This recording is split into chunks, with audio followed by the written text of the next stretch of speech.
Hello friends, सब कैसे हैं। सभी को गुड इवनिंग। सब अपने ध्यान पर लगे हुए हैं। दोस्तों, हिम्मत मत हारना, सफलता एक दिन ज़रूर मिलेगी। ये मत कहना कि हमसे ये नहीं हो रहा है, ये कहना कि हम इस काम को कर सकते हैं, इसको हम कर लेंगे। क्योंकि मेहनत ही एक दिन रंग लाती है। सब लोग सुनते हैं, देखते हैं, बताते हैं, बस सब लोग आश्वासन देते हैं हमें, सिर्फ मेहनत हमको खुद को करनी पड़ती है। तो ये ध्यान रख कर चलाना, करना है बस। इसी के साथ आज हम बायोलॉजी का विषाणु की पहली क्लास करा रहे हैं, जो आपका ये JIC LT lecturer TGT PGT KBS PGT के लिए बहुत महत्वपूर्ण क्लास रहेगी। बायोलॉजी क्लास है। आज हमने चैप्टर लिया है विषाणु का। ये पहली क्लास है विषाणु की, क्योंकि हमने वर्गीकरण की 3 क्लासों में आपको पूरा कंप्लीट कर दिया गया है। वर्गीकरण जो महत्वपूर्ण प्रश्न बन रहे हैं, पूछे जाते हैं। तो हम जो विषाणु जिसे हम वायरस बोलते हैं, पहली क्लास आपकी वायरस की बात कर लेते हैं। देखिए किस टाइप के प्रश्न पूछे जाते हैं। देखिए पहला प्रश्न है आपका, एक वायरस। क्या है? एक वायरस। पा बन गया, पायरस हो गया। इसको हम बा बना सकते हैं, ध्यान रखना। ठीक है, इसको हम बा बना सकते हैं। क्या है ये? एक वायरस। टाइपिंग मिस्टेक हो गया। एक वायरस विषाणु में, देखिए वायरस विषाणु में क्या पाया जाता है। प्रश्न पूछता है कि एक जो वायरस होता है हमारा, जो विषाणु, जैसे हम इंग्लिश में विषाणु, वो इंग्लिश में वायरस और हिंदी में विषाणु बोलते हैं। तो हमारा जो विषाणु है में क्या पाया जाता है? केवल DNA पाया जाता है, केवल RNA, या केवल प्रोटीन, या प्रोटीन तथा न्यूक्लिक अम्ल। अगर हम इसकी बात कर लें विषाणु की, जैसे हम इंग्लिश में वायरस बोलते हैं, विषाणु वायरस, इसमें ये किसका बना होता है? बात कर लेते हैं किसका बना होता है, यही बात कर लेते हैं। ये क्या पाया जाता है, किसका बना होता है? तो अगर इसकी हम बात करें तो ये आपका प्रोटीन तथा न्यूक्लिक अम्ल, डी ऑन से इसका सही है कि प्रोटीन तथा न्यूक्लिक अम्ल का बना होता है। देखिए विषाणु न्यूक्लिक और प्रोटीन्स, अर्थात न्यूक्लिक अम्ल या प्रोटीन्स के कण होते हैं इसमें। ठीक है, इसमें कण होते हैं जो इसका लगभग 6% केंद्रीय भाग बनाता है। कितना? 6 जो आपका, हाँ सॉरी, कण होते हैं। इनमें केवल एक न्यूक्लिक अम्ल, देखिए अगर न्यूक्लिक अम्ल की बात करें, जो आपका क्या होता है? DNA। क्या होता है आपका? DNA। जो आपका DNA होता है, ये वाला DNA, ए वाला जो आपका DNA होता है, DNA या RNA, DNA या RNA होता है, या RNA, तो DNA या RNA होता है, जो इसका लगभग, देखिए इसका लगभग कितना, 6% भाग DNA RNA का बना होता है। किसका? विषाणु का। 6% भाग DNA RNA का बना होता है, केंद्रीय भाग बनाता है। केंद्र का मतलब जो बीच का होता है। शेष भाग जो आपका, देखिए शेष भाग कितना बचा हमारा? 94। जो आपका 94% जो भाग होता है इसका, जो 94% भाग होता है, वो प्रोटीन अणुओं का बना होता है। किसका? प्रोटीन अणुओं का। किसका? इस वाले भाग का। ये 94% भाग जो विषाणु बना होता है, प्रोटीन का बना होता है। प्रोटीन का जो अणुओं का बना होता है, मोटा तथा अभेद, मतलब मोटा, मजबूत, अभेद तथा सुरक्षात्मक खोल होता है, जिसे हम क्या बोलते हैं? खोल को कैप्सिड भी बोलते हैं। कैप जैसा हम बोलते हैं, कैप्सूल जैसा हमारा एक कैप्सूल होता है, कैप्सूल के अंदर आपकी मेडिसिन दवाइयाँ होती हैं, बाहर क्या होता है? उसका कवर होता है। कवर को हम क्या बोलते हैं? कैप्सिड बोलते हैं, या कैप्सूल भी बोल सकते हैं। तो उसके हमारा जो प्रोटीन का जो आवरण बना होता है, उसको हम क्या बोलते हैं? कैप्सिड कहते हैं। इस टाइप का आपका वायरस होता है। जब ये किस बॉडी में जाता है उसके बारे में बताएंगे, कैसे कैसे प्रवेश करता है किसी बॉडी में। ये दूसरे प्रश्न बात कर लेते हैं। दूसरा प्रश्न आपका, निम्नलिखित में से किसका जेनेटिक पदार्थ RNA का होता है? देखिए बात कर लेते हैं, निम्नलिखित में किसका जेनेटिक पदार्थ RNA का होता है। देखिए जेनेटिक पदार्थ की बात हो रही है, जेनेटिक पदार्थ किसका? RNA का बना होता है। अगर RNA की बात कर लेते हैं, देखिए RNA किसका होता है? प्लाज्मोडियम RNA का बना होता है, प्लाज्मोडियम RNA का नहीं होता। स्टेफिलोकोकस, ये भी आपका RNA का नहीं होता। और C और D के देखते हैं, बैक्टीरियाफोज, ये भी नहीं होता। तो हमारा क्या है? सी आंसर सही है, HIV। जो HIV का जो वायरस होता है आपका, जो HIV का वायरस होता है आपका, RNA का बना होता है। ये आपका RNA का बना होता है, HIV का वायरस। जेनेटिक पदार्थ के रूप में केवल आरएनए एक एचआईवी में पाया जाता है। जो एचआईवी का हम क्या बोलते हैं, एक रेट्रोवायरस भी बोलते हैं। एचआईवी क्या बोलते हैं, रेट्रोवायरस है, जिसका जेनेटिक पदार्थ एक सूत्री आरएनए का सिंगल स्ट्रैंड आरएनए, जिसका हम आरएनए को क्या बोलते हैं।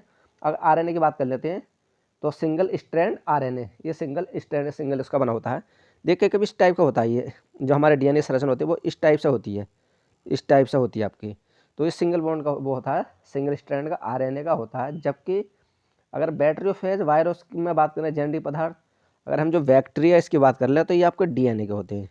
ये क्या होते हैं आपके, ये डीएनए के होते हैं। जेनेटिक पदार्थ आपके डीएनए कभी कभी आरएनए के भी हो सकते हैं, और डीएनए के या आरएनए के भी होते हैं ये हमारे। इस टाइप के आपके जो वायरस है उसके बारे में प्रक्रिया चल रही है, क्या क्या वायरस में पाया जाता है। तो आरएनए की बात करें तो आरएनए का जो वो सिर्फ एचआईवी वायरस होता है आरएनए का। नेक्स्ट प्रश्न आपका, तीसरा प्रश्न आपका, एचआईवी वायरस क्या है। एक एचआईवी वायरस है क्या, राइबो वायरस है या रेट्रो वायरस है या डी ऑक्सी वोरा वायरस है या उपरोक्त में से कोई नहीं। अभी हमने बात करी थी। तो जो आपका एचआईवी वायरस क्या है, आपका रेट्रो वायरस है। ये क्या, बी आंसर सही है, रेट्रो वायरस। क्या है आपका ये, रेट्रो वायरस एचआईवी।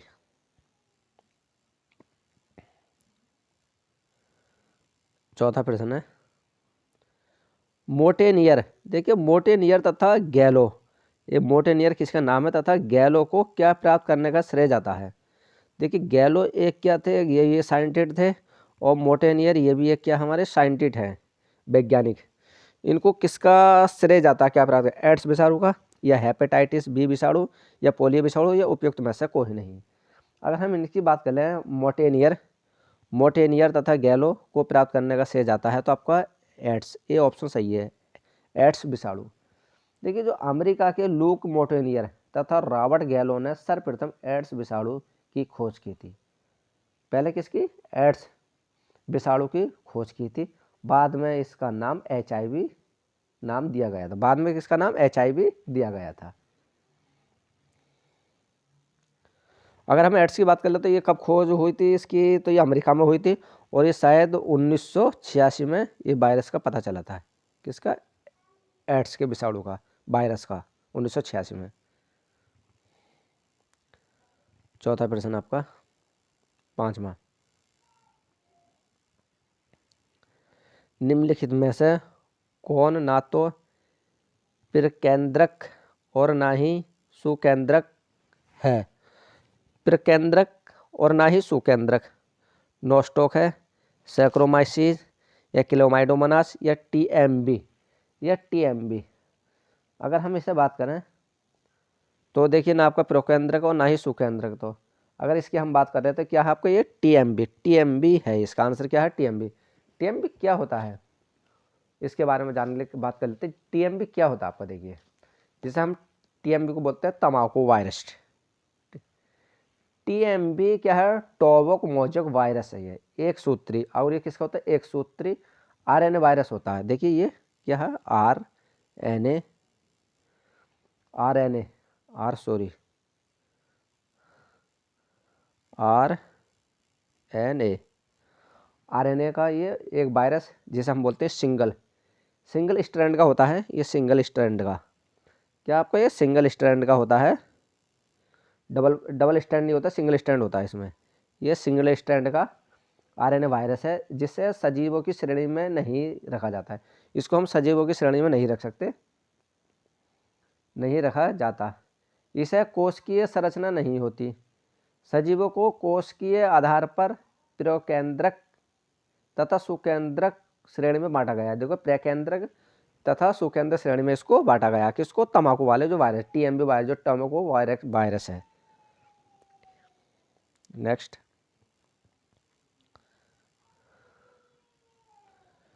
छठा प्रश्न है, एक पादप विषाणु में साधारण सा होता है।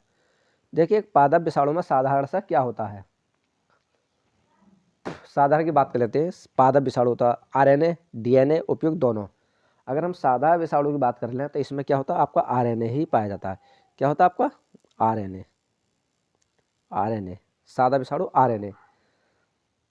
पादप विषाणुओं में आनुवांशिक पदार्थ साधारणतः आरएनए होता है, जबकि जंतु, अगर हम जंतु विषाणुओं में बात करें तो आरएनए अथवा डीएनए दोनों होते हैं। अगर हम जंतु में बात करें, देखिए पादप पेड़ पौधों की बात करें तो इसमें आरएनए पाया जाता है। अरे अब कई पूछ लेता आपका जंतु, अगर जंतु में पूछें तो जंतु में डीएनए, वो आरएनए डीएनए दोनों होते हैं। बहुत कम पादप विषाणु उदाहरण में जैसे कैलियो वायरस में आनुवांशिक पदार्थ डीएनए भी होता है। जो आपका कैलियो वायरस वो है, कैलिमो वायरस में आनुवांशिक पदार्थ डीएनए भी होता है। इस टाइप से आपसे पूछा जाता है। अगर हम इसकी बात करें तो इसमें आपके क्या होते हैं, आरएनए या डीएनए दोनों इसके अंदर पाए जाते हैं जंतु वाले में। 7वां प्रश्न, इनमें से कौन से युगल एक विषाणु की रचना करते हैं? देखिए कौन से युगल हैं जो विषाणु की रचना करते हैं? कार्बोहाइड्रेट एवं वसा, स्टार्च एवं वसा, या न्यूक्लिक प्रोटीन एवं न्यूक्लिक एसिड, या लिपिड एवं प्रोटीन। देखिए प्रश्न रिपीट हुआ है, किसकी विषाणु की रचना करते हैं? जो पहला है आपने किस, तो ये कौन सा आपका सीन देखिए, जो हमारा विषाणु की जो रचना करते हैं आपको प्रोटीन एवं न्यूक्लिक एसिड, किसकी? ये विषाणु की रचना करते हैं। ठीक है, सभी प्रकार के विषाणु की मूल रासायनिक संरचना, बेसिक केमिकल स्ट्रक्चर समान होती है। प्रत्येक विषाणु में न्यूक्लिक अम्ल, आरएनए अथवा डीएनए का एक केंद्रीय कोड होता है। ये एक प्रोटीन आवरण से ढका होता है जिसे हम पेटिका, देखिए जो प्रोटीन का आवरण होता है उसको हम क्या बोलते हैं? पेटिका कहते हैं। उसको हम पेटिका या कैप्सिड या पेटिका या कैप्सिड भी हम उसको बोलते हैं। क्या बोलते हैं? कैप्सिड। उसको हम कैप्सिड भी, पेटिका या कैप्सिड भी कहते हैं। किसके? जो आपका विषाणु वायरस होता है उसका जो आवरण ढका होता है उसको हम, और वो किसका बना होता है? प्रोटीन का बना होता है। नेक्स्ट प्रश्न, 8वां प्रश्न, वायराइड्स केवल निम्न के द्वारा बने होते हैं। देखिए वायराइड्स किसके बने होते हैं? प्रोटीन एवं प्रोटीन अणु, आरएनए अणु, स्टार्च अणु या कार्बोहाइड्रेट अणु। देखिए जो वायराइड्स है, वायराइड्स की फिर रिपीट हो रहा है, तो ये किसके बने होते हैं? सिर्फ आरएनए के। किसके? आरएनए। वायराइड्स क्या है? जो एचआईवी में पाया जाता है आरएनए। देखिए वायराइड्स आरएनए के एक सूक्ष्म रज्जुक जिसे हम सिंगल स्ट्रैंड से निर्मित होते हैं। इनमें न्यूक्लियोप्रोटीन का आवरण नहीं होता। इसमें किसमें? न्यूक्लियोप्रोटीन का आवरण नहीं होता है। और ये वर्ष 1971 में टीओ डाइनर ने, देखिए वर्ष 1971 में 1971 में टीओ, कौन थे? टीओ, एक कौन थे वैज्ञानिक थे? TO dinar. टीओ डाइनर ने इन संक्रमण कारकों को वायराइड कहा था। इन संक्रमण कारकों को क्या कहा था? वायराइड कहा था इनको।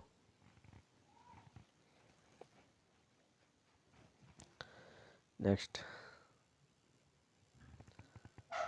9वां प्रश्न, निम्नलिखित में किसने विषाणु की खोज की थी?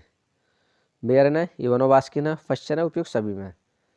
तो जो हमारे जो विषाणु है इसकी खोज किसने की थी? तो ये आपका इवानोवास्की। बी आंसर इसका सही है। देखिए विषाणु की खोज इवानोवास्की द्वारा की गई। विषाणु प्रोटीन तथा न्यूक्लिक एसिड के बने होते हैं। विषाणु सजीव तथा निर्जीव के बीच की एक कड़ी को कहा जाता है। नहीं इसको विषाणु को हम निर्जीव कह सकते हैं, नहीं इसको हम सजीव कह सकते हैं। हम इसको बीच की कड़ी कह सकते हैं, क्योंकि अगर ये बॉडी में किसी भी बॉडी में प्रवेश कर जाता फिर वे सजीव का रूप ले लेता है, नहीं तो ये निर्जीव ही कहलाता है।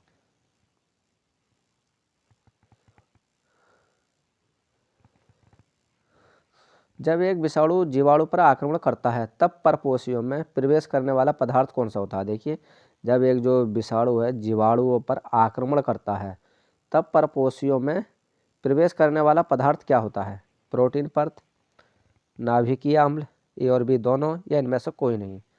अगर हम 10वें प्रश्न की बात कर लेते हैं तो इसका आंसर कौन सा सही होगा? अगर इसकी हम बात करें तो यह आपका नाभिकीय अम्ल, बी आंसर सही है, नाभिकीय अम्ल।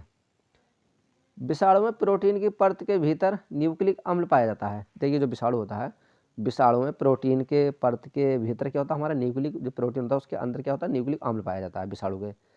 जब विषाणु किसी कोशिका में प्रवेश करता है, किसी कोशिका में प्रवेश करता है, तब प्रोटीन का परत बाहर छूट जाता है। जो हमारा प्रोटीन का परत होता है, जो कैप्सिड बोलते हैं, वो बाहर टूट जाता है। जब वो टूट जाता है या बाहर रह जाता है, छूट जाता है, केवल न्यूक्लिक अम्ल कोशिका में प्रवेश करता है। जो हमारी कोशिका होती है उसमें न्यूक्लिक अम्ल प्रवेश करता है, प्रोटीन का परत बाहर छूट जाता है। इसे हार्से तथा जेस नामक वैज्ञानिकों ने प्रयोग द्वारा प्रदर्शित किया था। किसने? 2 वैज्ञानिक। कौन थे? हार्से तथा चेज। इस चीज़ का इन्होंने रिसर्च करा था। चेज, इन्होंने कहा था जब विषाणु जो हमारा होता है प्रोटीन और न्यूक्लिक अम्ल का बना होता है, जो उसकी बाहरी परत होती है प्रोटीन की बनी होती है, जब किसी कोशिका में प्रवेश करता है तो प्रोटीन की परत कैप्सिड टूट जाता है, बाहर रह जाता है। जो न्यूक्लिक अम्ल है उसकी बॉडी के अंदर, उसकी कोशिका के अंदर वो चला जाता है और फिर वहाँ पे अपना क्या सजीव का रूप धारण कर लेता है। फिर वो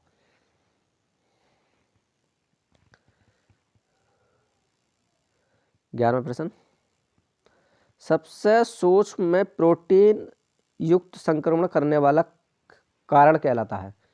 देखिए, सबसे सूक्ष्म में जो प्रोटीन युक्त संक्रमण करने वाला कारक क्या कहलाता है? प्रियांश, विषाणु, जीवाणु या जीवाणु भोजी। अगर हम इसकी बात कर लेते हैं, सबसे छोटा कौन सा? आपका प्रियांश। ये आंसर सही है, क्योंकि प्रियांश एक सूक्ष्म प्रोटीन युक्त संक्रमणकारी कण होते हैं। विषाणु नग्न आरएनए के संक्रमणकारी कण होते हैं। जो क्या होते हैं? ये नग्न आरएनए के संक्रमणकारी कण होते हैं ये। और ये कहाँ पाए जाते हैं प्रियांश? तो ये जो मवेशी या जो जानवर होते हैं उनकी आंतों में ये पाया जाता है। जैसे आपकी गाय है, बकरी है, उसमें ये पाया जाता है प्रियांश वायरस। 12वां प्रश्न, निम्नलिखित में से कौन सा कथन सत्य है? विषाणु में प्रोटीन परत, देखिए विषाणु में प्रोटीन परत प्रोटीन कोर्ट कैप्सोमियर की बनी होती है। और बी ऑप्शन कह रहा है कि विषाणु मृत कोशिका में ही बहुत गुणित हो सकते हैं। ये तो नहीं हो सकता। विषाणु में स्वयं का प्रोटीन उत्पादन तंत्र होता है।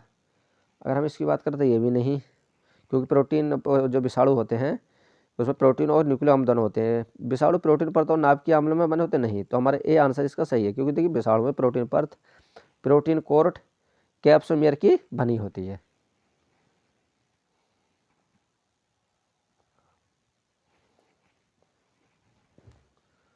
देखिए प्रोटीन, देखिए जो विषाणु होता है प्रोटीन कोर्ट को कैप्सिड कहते हैं। ये अनेक इकाइयों से बनी होती है, जैसे कैप्सोमियर है। कहते हैं विषाणु केवल जीवित कोशिकाओं के अंदर बहुगुणित होते हैं तथा इनमें स्वयं का कोई भी उपचायी तंत्र नहीं होता है। इनके अंदर विषाणु हुज केवल आरएनए के बने होते हैं। अगर विषाणु हुज की बात कर लेते हैं तो ये केवल काय के बने होते हैं? ये आपके आरएनए के बने होते हैं। 13वां प्रश्न है, रानीखेत बीमारी संबंधित है। देखिए रानीखेत बीमारी किससे संबंधित है? मुर्गी पालन से, मधुमक्खी से, या रेशम कीट से, या मवेशियों से? देखिए जो हमारी रानीखेत बीमारी है किससे संबंधित है, बात कर लेते हैं। तो ये आपका ए ऑप्शन सही है, मुर्गी पालन से। देखिए रानीखेत बीमारी मुर्गी पालन से संबंधित है। ये वायरस से होने वाला एक रोग है। क्या है? वायरस से होने वाला एक क्या है? एक रोग है ये। 14वां प्रश्न, नग्न विषाणु हैं प्रियांश, बायराइट्स या बायरसाइट्स या फेज विषाणु? अगर हम नग्न विषाणु की बात कर लेते हैं तो क्या है? बायराइट्स। बी आंसर सही है। देखिए बायराइट, देखिए बायराइट आरएनए के बने होते हैं। ये बायराइट किसके बने होते हैं आपके? फिर वही बात चल रही है, आरएनए के। ये आरएनए के बने होते हैं। ये नग्न कण होते हैं। ये रोग कारक होते हैं। और ये क्या रोग कारक भी होते हैं, नग्न होते हैं तथा सजीव कोशिकाओं में प्रवेश करने पर ये विषाणु की भांति बहुगुणित होने लगते हैं। जब किसी कोशिका में ये कार्य अंदर चले जाते हैं तो बहुत रूप भयंकर कार्य शुरू कर देते हैं ये। जैसे ये किसका वायरस बना होता है? ये आपका HIV वायरस। जो HIV आपको जानते हो, HIV जो रोग वायरस होता है कितने खतरनाक बीमारी होती है। तो ये जिस कोशिका में चले जाते हैं, कोशिका में बहुत अपना रूप धारण करके बीमारी पैदा करना शुरू कर देते हैं ये। 15वां प्रश्न, T4 बैक्टीरिया फेज उत्पन्न किया जा सकता है आंतरिक जीवाणु ई कोलाई में, क्रियात्मक संवर्धन माध्यम में, दोनों में, या किसी में नहीं? अगर हम इसकी बात कर लेते हैं, T4 बैक्टीरिया उत्पन्न किया जा सकते हैं तो आपका ये आंतरीय जीवाणु ई कोलाई, ये ऑप्शन सही है इसका। ये T4 बैक्टीरिया एक विषाणु है जिसमें ई कोलाई जीवाणु में उत्पन्न किया जा सकता है। इसका उपयोग जीन इंजीनियरिंग में किया जाता है। इसका उपयोग जीन इंजीनियरिंग में किया जाता है, गेनेटिक इंजीनियरिंग में किया जाता है।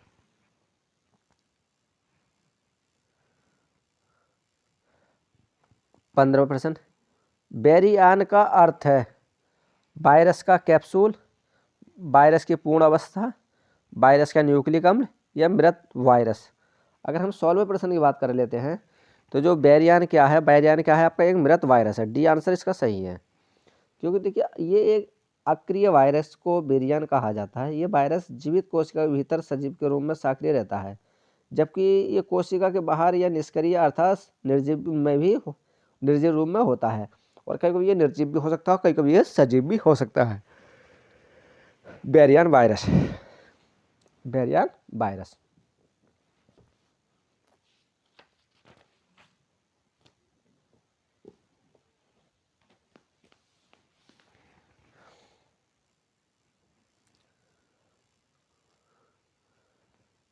नेक्स्ट, एड्स अथवा एक्वायर्ड इम्यूनो डेफिशिएंसी सिंड्रोम उत्पन्न होता है जीवाणु द्वारा, कवक जीवाणु द्वारा, परागकण द्वारा या विषाणु HLTV द्वारा। अगर हम इसमें बात कर रहे थे किसके द्वारा उत्पन्न होता है तो डी आंसर सही है, विषाणु HLTV। देखिए एड्स वायरस से होने वाला रोग HIV या HLTV या LAV या आपका ARV2 द्वारा उत्पन्न होता है। ये वायरस प्रतिरक्षा तंत्र इम्यूनो सिस्टम की कोशिकाओं जैसे T4 लिफोसाइट को नष्ट करके प्रतिरक्षा तंत्र को छीड़ कर देता है, और उसको ये यानी कि T लिफोसाइट को नष्ट करके अपने प्रतिरक्षा तंत्र को छीड़ कर देता है और अपना ये कार्य शुरू कर देता है उससे नष्ट करके, जिससे ये हमारे बॉडी में जल्दी से शरीर में काम करना शुरू कर देता है, उसको नष्ट कर देता है हमारे किसको, इम्यून सिस्टम को।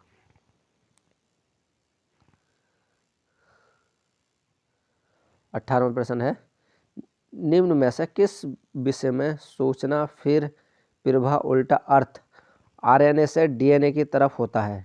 TMB, HIV या रेनो वायरस? या आपका रेनो वायरस या ये सभी किस में होता है ये? तो उसकी हम बात कर लेते हैं HIV। बी आंसर सही है, HIV। देखिए HIV एक जटिल आवरण युक्त रेट्रोवायरस होता है। इसमें प्रतिवर्ती ट्रांसक्रिप्टस एंजाइम की उपस्थिति के कारण सूचना प्रवाह उल्टा अर्थात RNA से DNA की तरफ होता है, RNA से और DNA की तरफ होता है को इसमें HIV में। कहीं पूछ रहा था कि RNA से DNA की तरफ क्या होता है, तो HIV वायरस में होता है ये। 19वां प्रश्न आपका, जीवाणु भोजी होता है ये, जीवाणु भोजी क्या होता है? रिबोन्यूक्लिक अम्ल, कार्बन और नाइट्रोजन, प्रोटीन और न्यूक्लिक अम्ल या केवल प्रोटीनों? तो हमारा देखिए एक जीवाणु भोजी क्या होता है, तो क्या है प्रोटीन एवं न्यूक्लिक अम्ल, प्रोटीन एवं न्यूक्लिक अम्ल। सी आंसर इसका ठीक है, क्यों जीवाणु भोजी बैक्टीरियोफोज एक प्रकार का वायरस होता है जो जीवाणुओं को संक्रमित करता है। अन्य प्रकार के वायरस की भांति इसमें प्रोटीन की परत तथा इसके भीतर न्यूक्लिक अम्ल DNA तथा RNA पाया जाता है। इसके अंदर DNA या RNA पाया जाता है।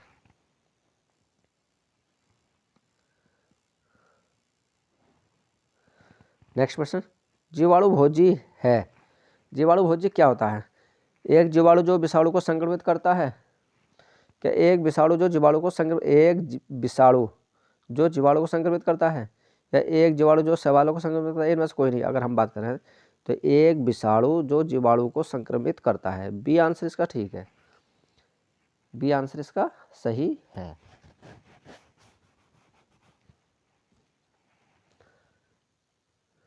ये रहे फ्रेंड्स आपके 20 महत्वपूर्ण प्रश्न वायरस विषाणु से। आशा करते हैं आपको क्लास पसंद आएगी, होगी आपकी TGT PGT KVS PGT या GIC LT सभी के लिए महत्वपूर्ण क्लास रहेगी, अन्य के लिए भी महत्वपूर्ण क्लास रहेगी। अभी एक आध प्रश्न और है, ठीक, और देखते हैं अभी दोस्तों।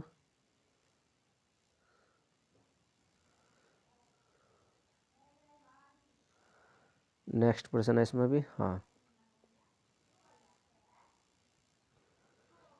21वां प्रश्न आपका, HIV जैसा रेट्रो, देखिए HIV जैसा रेट्रो वायरस में कौन सा एंजाइम पाया जाता है? HIV रेट्रो वायरस में कौन सा पाया जाता है?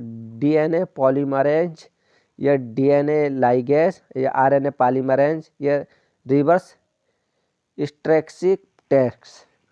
अगर हम HIV बात कर लेते हैं, कौन सा एंजाइम, अब इसमें पूछा है एंजाइम पाया जाता है, तो यह है आपका रिवर्स ट्रेक्सिप्टेस, डी आंसर इसका ठीक है। इसके बारे में कर लेते क्या है आपका ये, देखिए रेट्रो विषाणु में न्यूक्लिक अम्ल RNA पाया जाता है, इसे हम रिवर्स या ट्रेक्सटोटैक्स एंजाइम होता है। जब इनका RNA जीवित कोशिका में प्रवेश करता है तब ये रिवर्स ट्रेक्सिप्टेस एंजाइम की सहायता से वायरस के DNA का निर्माण होता है। इसकी सहायता से किसका निर्माण होता है? DNA का निर्माण होता है, जो कोशिका के DNA से जुड़कर स्वयं के प्रोटीन निर्माण को प्रेरित करता है, और प्रेरित करता है।